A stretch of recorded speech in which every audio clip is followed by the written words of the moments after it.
Bismillahirrahmanirrahim. Assalamualaikum warahmatullahi wabarakatuh. Perkenalkan, nama saya Rebadi Jayanto. Pada video kali ini saya akan mendemokan program saya yang berjudul TIS Member Information sebagai tugas akhir saya pada mata kuliah praktikum pemrograman berorientasi objek dengan dosen pengampu Bu Khadijah yang dibantu oleh Mas Agus Yarik sebagai asisten laboratorium. Nah, langsung saja kepada demo programnya. Nah, jadi di sini kita diminta untuk memasukkan login.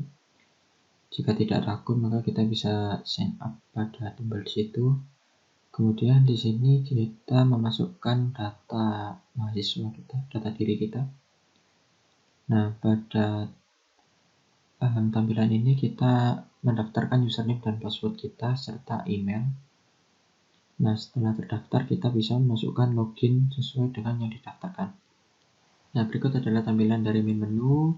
Untuk profil sendiri menampilkan dari data yang kita masukkan tadi. Nah, untuk jadwal ini fungsinya untuk menampilkan jadwal sesuai dengan kelas dan semesternya. Nah, untuk semester 1 kita juga bisa mengedit jadwalnya sendiri sesuai keinginan kita. Seperti itu, kemudian kita bisa menghapusnya. Nah, untuk semester 2 kita diminta untuk memasukkan jadwal kita sendiri karena pada semester 2 kita memilih SKS kita sendiri. Nah, setelah itu ada panel tugas. Nah, panel tugas ini berfungsi untuk menyimpan tugas-tugas apa saja yang ada tiap matkulnya dan disimpan pada database agar tidak hilang. Nah, contohnya kita close aplikasinya, kemudian kita run kembali. Nah, kita buka, maka catatan tugasnya masih tetap ada. Baik, untuk penjelasan source code-nya kita mulai dari kelas semester. Nah, kelas semester di sini adalah sebagai superkelas dari kelas semester 1 dan semester 2. Nah, kelas semester di sini juga abstrak, yang artinya dia hanya sebagai penampung dari beberapa metode saja.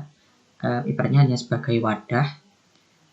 Nah, untuk isinya sendiri itu ada di semester 1 dan semester 2. Nah, semester 1 dan semester 2 di sini juga menerapkan enkapsulasi. Dapat dilihat di sini ada private, yang artinya dia hanya bisa diakses pada kelas ini saja. Nah, untuk diakses pada kelas lainnya itu harus menggunakan metode getter getMatkul yang mereturn nilai matkulnya. Seperti itu. Nah, begitu juga dengan semester 2. Nah, di sini juga ada final, yang artinya itu instance variabel matkul ini tidak akan pernah berubah. Jadi dia selamanya isinya adalah ini.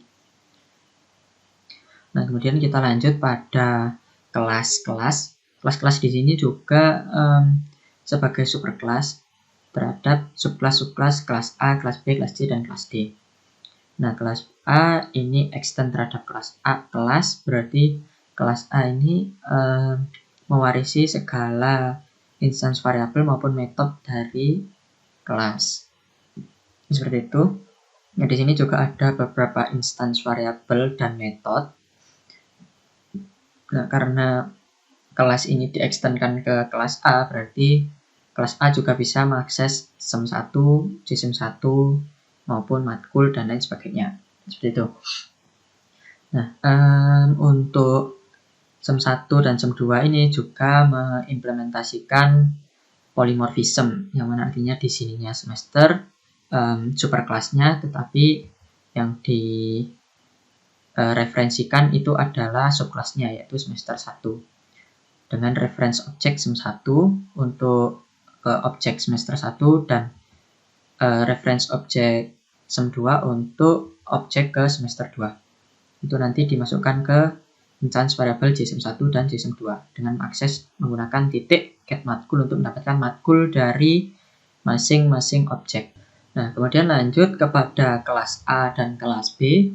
Kelas A dan kelas B di sini mengimplementasikan override, yang mana artinya dia mengoverride metode pada superkelasnya. Nah, di sini kan ada metode setSenin dengan parameter integer SMS.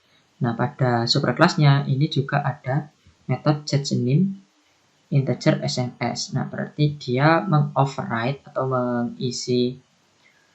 menimpa metode getSenin pada kelas. Seperti itu. Nah, kemudian di sini juga ada pada kelas tugas.